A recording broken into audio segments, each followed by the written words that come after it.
మొదటి భారత స్వాతంత్ర యుద్ధం 1857-58లో ఉత్తర మధ్య భారతదేశంలో బ్రిటిషు ఈస్ట్ ఇండియా కంపెనీకి వ్యతిరేకంగా జరిగిన తిరుగుబాటును మొదటి భారత స్వాతంత్ర యుద్ధం అంటారు.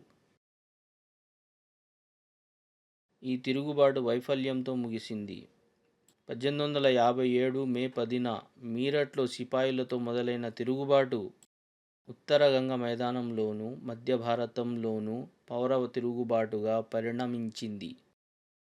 తూర్పు భారతదేశంలో కూడా తిరుగుబాటు ఘటనలు జరిగాయి. ఈ తిరుగుబాటు ఆ ప్రాంతాల్లో బ్రిటిష్ వారి అధికారాన్ని పెద్ద ఎత్తున సవాలు చేసింది.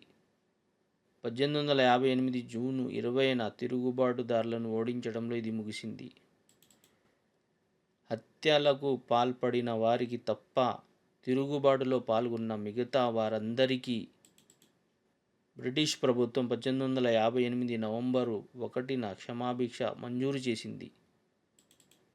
యుద్ధం ముగిసినట్లు ప్రకటించినది మాత్రం 1859 జూలై 8న.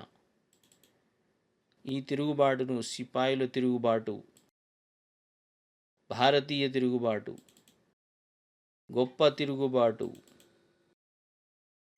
1857 తిరుగుబాటు, భారతీయ పునరుత్థానం, మొదటి భారత స్వాతంత్ర సంగ్రామం అని అనేక పేర్లతో పిలుస్తారు. మొదటి భారత స్వాతంత్ర యుద్ధం